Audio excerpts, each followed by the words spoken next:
Hey, a lot of you guys were not able to make it to the meeting to meet Andy Nazaroff, our coach and our sponsor here at EXP. But we did record it, so he had a lot of really good insights. So if you missed it, or maybe you just want a little bit of a refresher, then here you go. This is Andy. Thanks for that, Bryan. 100 transactions a year to my top team will do 750 transactions this year. And it's just interesting when you have that diverse of a client base and I connect with them once a week. I'm looking at, their CSU dashboard or their market data points. And I don't see a lot of difference from market to market in what we're calling this transition season. So, how many of you have ever given birth to a child? If any guy raises their hand, smack them. How many birthing persons are there here? How many birthing people? Yes, exactly. Birthing people, sorry. So I have 3 teenagers now, 15 to 18, almost 19. And I remember in their birthing progress, that period of time you call transition. You remember this? Mm-hmm. Ladies, remember this? And what is it about the transition period? It's not fun, is it? Painful? I was going to say pains in the butt. Say it louder for me. You got a microphone right in front of you so I can hear you. I just said pain in the butt. Yeah, exactly. But see, the equation for us, the equivalent for us in this season is we know goodness is coming. We know this is transitioning to something great. And a year ago, in every market I coach in, we were in the most exotic seller's market in the history of real estate. Yep. I mean, let's face it, it wasn't even a year ago. It was 8 months ago. And right now, everybody is contrasting what's going on in the market to what happened a year ago. And you can't do that.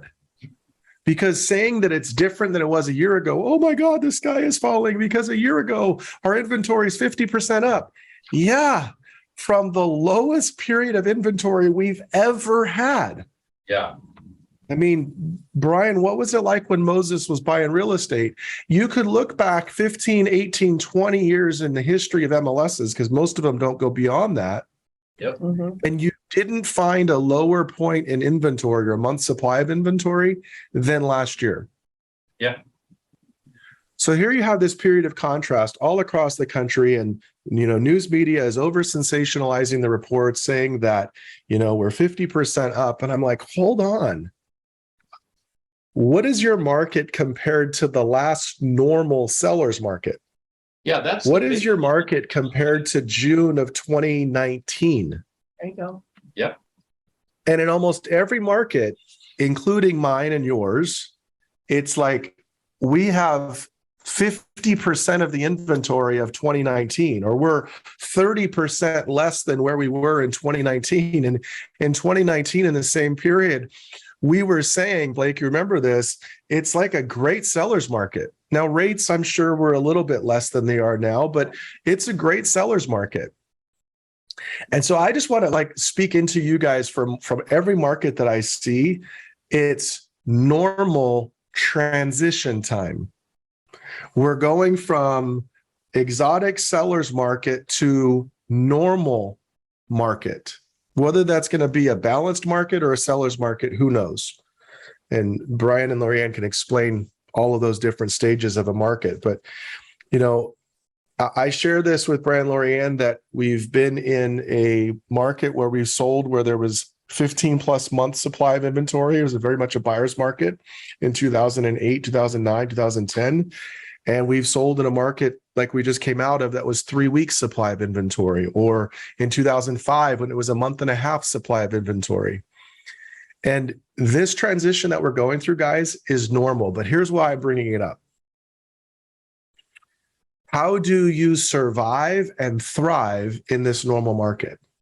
So I want to give you something that, write this down. I want to help you go from being an Uber Eats agent to a hunter that hunts your own food. Because what we've come out of in this last market, guys, is the app friendly client. I'm going to click an app, open up my lead, find my lead, meet them at a house, show them a house, write an offer ridiculously over asking price, and hope and pray that it comes into fruition. That is the Uber Eats agent that we've just had for the last couple of years. Yep. Right? And you can just count on that it's a numbers game and I'm eventually going to get it. To the majority of agents that were that dependent on the app, don't know how to hunt for their own food, and they're going to go hungry because the app doesn't work like it used to. The other way to say that is we've gone from being a marketplace where the clients want to buy or sell to clients need to buy or sell. You went from people that wanted more square feet, they wanted the newer construction, they wanted that neighborhood, to those are gone for the most part. Now you have clients that are going through a divorce and need to sell. They're empty nesters and they need to downsize. They're getting older and they need to get away from multi-story. The need-based buyer and seller, which is a normal market, is what we've got to go out and hunt after. And this market, the wanting, has plenty of clients. This market, the needing, transactions still happen all day long. You just have to hunt to find them. So Warren Buffett had this line that he used to say when I was a CEO in a Berkshire Hathaway company. He used to say that when the tide goes out, what he meant by that is when the market changed, when the economy shifts, when the tide goes out, you discover who hasn't been wearing their swim trunks. And Bryan, remember, like in a market, I know you sold a lot of REOs, but in a market like the REO market, when the market shifted back to a normal market, or it started to become more of a balanced market, you go, besides a guy like you that has skill, you look and go, where are all those REO agents? Where are all those short sale agents? Because they didn't have the skill set to meet with the normal seller and do a normal listing presentation. Their business went away. Yep. They were really good at going after a bank account, but they were terrible. I mean, a banker's account, but terrible at going after a normal seller's account. When the tide goes out, you discover who hasn't been wearing their swim trunks. So when the tide is shifting like it is now, are you going to be stuck pressing the Uber app, or are you going to be going out and finding your own food? I have a Sisu account for virtually every single team that I coach. And if I clicked through, there's a report inside of Sisu that says lead sources by status. And I can see from the appointment set, appointment met, contract, etc., all the way to closing. And if I looked at the closing status of lead sources for every single team I coach, do you know what I would see as the top two sources of business? Yeah. Past clients and sphere. Okay. Past clients and sphere is one source. That's right. Yep. I would say Referrals or Zillow? I would say it's an online. It's online leads and past clients and sphere. Virtually 50-50. So is online leads lumping everything together? Pay per click, Facebook, Zillow? Yep. That's not a very good metric. Then So I was I just don't going like to that. say something. I have Sisu notes today. I listened to oh gosh, I listened to, who did I listen Kyle to? Whistle. Thank you. Kyle Whistle today on the 5 things that will indicate if you're going to be in the market in the next 5 years. It was phenomenal. And I made notes about Sisu, and I was going to talk to Bryan about that. So we don't have that. We probably should invest in that. You don't have Sisu? No. So what, you guys are Follow Boss? No, we we use use KV Core. KV Core. Okay, so Sisu doesn't connect to KV Core, so you don't go investing in something. I have Sisu because it's an optics dashboard for every single team I coach, and I require them to have it. Otherwise, I won't coach them because I have to see their data. Right. You guys have great dashboards inside of KV Core. Trust them. They're You just got to take it. Okay, so you guys, we need to dive in on that on Thursday. Yeah, Okay, so can I show don't want you to guys take what up any those- time on that, but okay, so we're Yeah. gonna track and measure a different way through KV Core. So continue, and then I want you to tell me about Whitley. Yeah, Kyle Whistle brought that up. Whitley. You got to tell me what Whitley is. I don't know. I was gonna ask you. I'm not tracking. I'll I probably know, but I'm not tracking with what you're saying. That's okay. Go. Yeah, don't be. Okay, so where was I before Lorianne took me in a different direction? Time for our own food. Top 2 leads. Top 2 leads. Yeah, top two. Yeah, thank you. Top 2 lead sources: past clients and Sphere, online leads. That's the last 12 months. Here's what's interesting. Across the country, Zillow is off 80+% in most of my markets. 81 in ours. Well, there you go. Realtor.com off. Oh, by the way, Realtor.com is delivering a ton of leads compared to Zillow. They still haven't proven to have the caliber, the bottom of funnel readiness or worthiness that a Zillow lead has had. The home lights, the referral sources like that, they're scraping and competing for the same lead. And I'm watching this shift. I'm watching the tides going out, and my teams are scrambling for diving into the most common formula that we've said, Bryan, for years in our space, 5-5-4. Right. I literally just taught the team 5-5-4s again. What was that, 2 weeks ago, 3 weeks ago? You've been Because preaching it's for literally 6 getting weeks back to now. basics. It is. Yep. And the basics, in my opinion, the lead sources that we just talked about are indicative of the Uber Eats. They've got 50% online and 50% business landed in their lap, not past clients in Sphere because they worked them. Right. It's past clients in Sphere because they got a buddy. There was a referral. There was a social media post and they engaged with them. And I'm not knocking those things. Yeah. But the level of proactive action, the level of getting out there and connecting and working the actual lead source, hunting, hasn't existed. And in many cases, there's agents that are getting caught with their trunks down and the tide just went out. Right. So here's my encouragement to you. A simple 5-5-4 contest, a simple 5-5-4 challenge will accelerate your habit.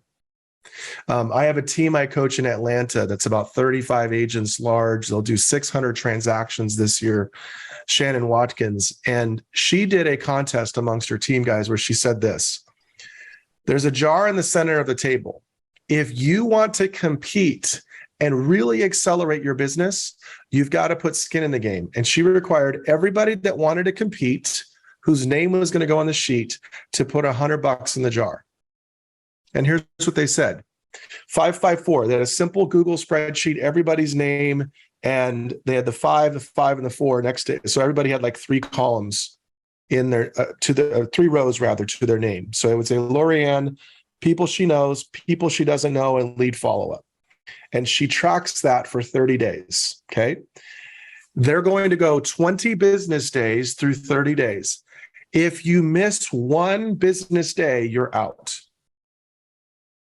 If you miss one business day in the 20 business days of the 30 calendar days, you're out. The people standing that have consistently hit every day for the full month split the pot. She's like, I just want to accelerate your activities and recondition the habits that the basics work. By the way, in a month where most people in the month of August coast. Yeah. Here's my challenge to you. If you want to accelerate and get back to the basics and transition through this birthing season back to a normal market, a good market, by the way, a good market where your buyer's offers are actually able to compete, a good market where the listing agents answer their phone. Oh my God, imagine that. A good market where you're going to a listing appointment, you're like, hey, Lorianne, I'm working on a comp. Can you tell me about, and you can have a conversation because she responds. And I'm not picking on her, but just as a listing agent. It's a good market. And I don't want anybody to be afraid. Let me just say a couple more things about that market. Okay. Because I've got about 3 or 4 teams that I've just been grabbing from some amazing strategy and brilliance amongst the leaders. I want to give you guys these nuggets around pricing, around sellers, because that is, I think, in my opinion, you get back to basics with 554, you're going to be fine on finding your buyer referrals. You get back to basics with 554 and diversify your lead sources. I didn't finish that thought. You shouldn't be an online leads and sphere of influence. You should be sphere of influence, open houses, geographic farm, and online leads. It shouldn't be 2 sources that are 50-50. You should have at least 4 lead sources and actively, by the way, I said geographic farming. It doesn't mean you have to have, Dan Beer's 45,000 pieces going out every month. You can have a neighborhood of 1,000 and you're just walking through it every month. Right. You're connecting with the homeowners and increasing top of mind awareness and always hosting open houses in and around that area to develop the farm. Andy, how about this? Yep. In those farms where you have 1,000 people doing the research, which we have access to really, if you're going to do something as costly as postcards, send them to the homes that are the most likely to sell. We have access to that data. So you don't have to, you can send out 60 postcards that will really stick as opposed to 100 that you're just splattering. So one of my clients, Dave Robles, who is in Glendale, California, Think Real Estate, also an EXP guy. He requires every agent on his team to have a farm, at least 500 homes up to 2,000 homes. And their strategy right now, guys, it's really brilliant, especially when in California, a lot of our grid of streets are squares, unless you get a lot of topography, but you get a lot of there's 75 homes on this street. Or in his case, in Old Glendale, there's 180 homes on Cedar Street. So the videographer has met him out on Cedar Street, and there's several B-roll shots that are happening during this. But just imagine the shot is coming here, and Dave goes, "Welcome to Cedar Street," in lovely, whatever the name of the hyper-local community is. And I'm standing out in front of the most expensive home that has ever sold on Cedar Street, and tells a little bit about it. There's 3 other homes here. The largest home physically on Cedar Street is this one. The smallest one is down on the corner. The one that I'm really hoping will sell at some point that hasn't sold since 1992 is this one over here.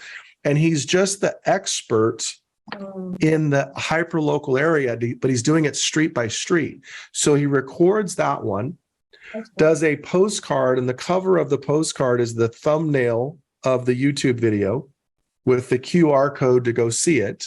And he only distributes it to Cedar Street owners. Yeah. Then he goes back through, he mails it, then he goes back through and knocks to see if they got it. Because remember, now they saw his face on the postcard, he's on the YouTube video, and now he's at their door. They know Dave because he's been there for 10 plus years. Then the 4th time he goes through, these aren't 1 week at a time, they're just multiple times throughout. He goes through and does a book club drive for the Boys and Girls Club. So there's this social good, oh my God, Dave, that's a great idea. Let me go see what we have. And he collects books for the Boys and Girls Club. So his goal is, I want to get out of property-centric geographic farming and get the personality and the expertise back in front of the homeowner. And by the way, when they click the QR code and go to the YouTube video, there is a link to see homes for sale in the description. There's a link to go to his HomeBot to check out home values. There's all kinds of cool tools on there. But just as a nugget to your point, making me squirrel again, Bryan, is an idea from somebody that is farming probably at the higher level. Then you could take Jay D'Alessandro's team that I coach in Virginia. They're in our ecosystem at EXP. They've got about 40 agents. They'll do 700 plus sides this year. They mail 130,000 pieces a month. Yeah. I mean, machines on listings. All right, let me give you these 4 or 5 things because I've only got about 10 more minutes and I got to bounce to a coaching call. You guys ready? Yes. Okay, number one, in a transitioning market, you have to be careful. And if I repeat these things that you've already heard from your leadership, that's probably a good thing, right? If I repeat something that Bryan said, don't say because Andy said it, oh, that was something Bryan said, so I should probably do it, right? You got me? Normally what happens is I say it and then you're like, because it's Andy's idea, but it was his first, so take it from him. So number one, in a transitioning market, when you're transitioning from a super low inventory into more of a balance, when you're doing pricing, be careful to not trust sold prices and look for the clues between original listed price and sold price. What happens is you go into a listing appointment and your competition is doing this too. So you have to think in it, prepare in advance the seller. Most agents are going to come in here and probably promise you a price, a lot of P's there, based on a sold price that was buoyed up by a bunch of crazy buyers that don't exist right now. Yep. I want to give you a strategy on how to price it properly so we can get it sold, saying that in advance of your listing appointment. Did you guys catch that? Yes. Most agents are going to come in and promise you a price based on sold prices that were buoyed up by buyer demand that doesn't exist right now. I want to show you a strategy to help you get the property properly priced, not promised by another agent a price that doesn't exist in this market. Put that in their mind before you get to the listing appointment, because somebody else is going to do just that, right? Another way to say that is if the other agent promises you a price, ask them if they're willing to give you a check for that. Because prices aren't determined by agents, they're buyers and sellers, and those buyers don't exist in this market, not the ones that buoyed up the price. So there is a clue. I'm not suggesting, guys, you go price them all at the original listing price, although it's probably not a bad idea. I'm not suggesting that that's the strategy, the sole strategy used. There's clues in between there. So that's number one. Number two, I hinted at it earlier, and that is using your network, using your telephone, and connecting with the listing agents that are active and pendings, and asking them two things beside how's it's going and thank you for answering your phone. My God, it's kind of a new thing.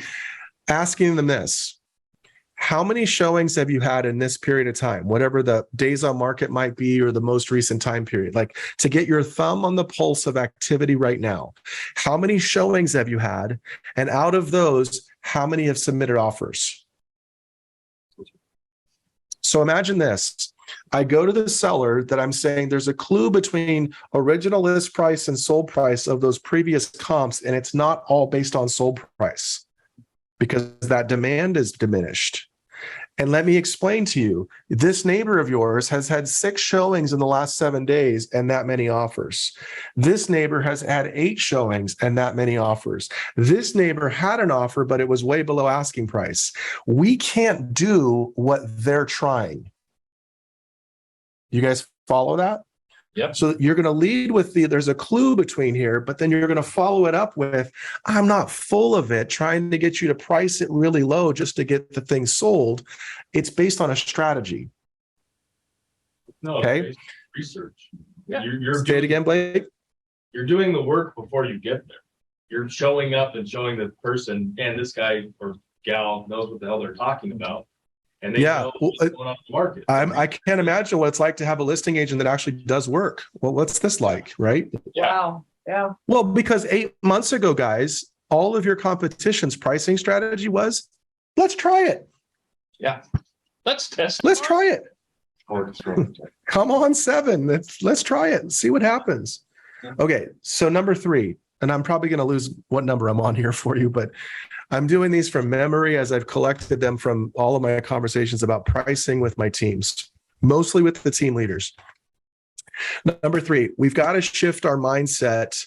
Seller communication is uber important in this season, especially in the first 21 days. Yes, you'll have listings on the market for 21 days. Mm-hmm. Weekly, if not frequently, based on the tasks that were completed. Here's why. They heard their neighbor's house sold in 2 days. That was 6 months ago.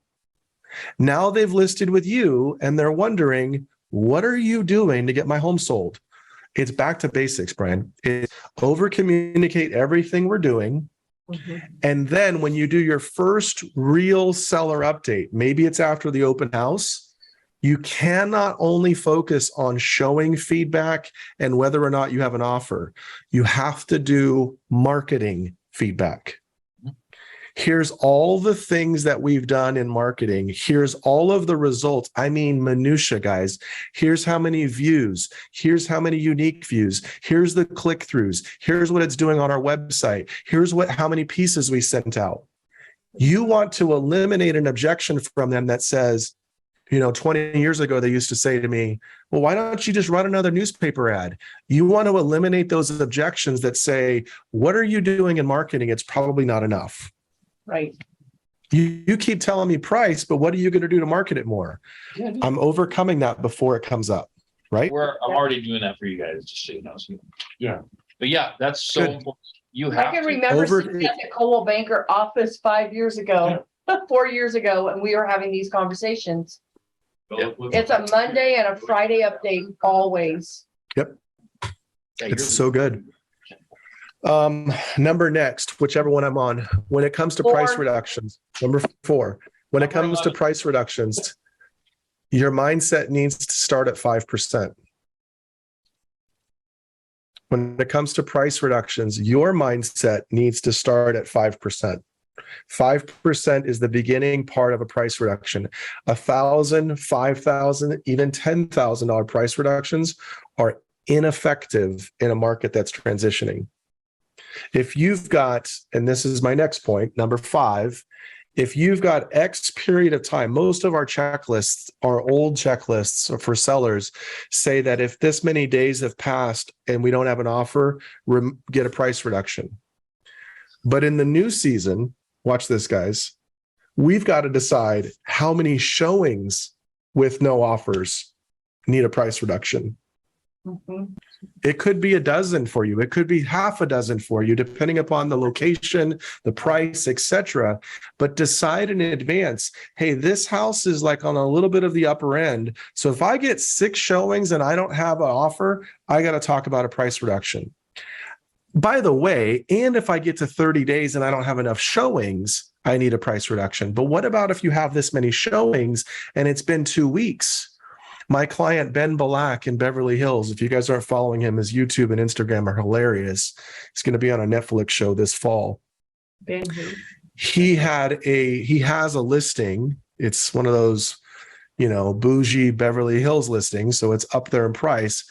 330 people through in 30 days. No, I take that back. It was 360 because my response was, that's 330 too many showings. It needs a price reduction. And I said 5%, and he goes, hell no, it needs 10%.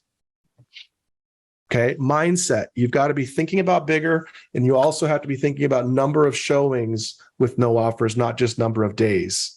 Okay, final thought is this. Sometimes in a market that's transitioning, it's not just about a price reduction that gets it sold. You'll hear us say a lot in this season that a really good price reduction is better than a brand new listing. A really good price reduction often drops that thing off the market in escrow super fast.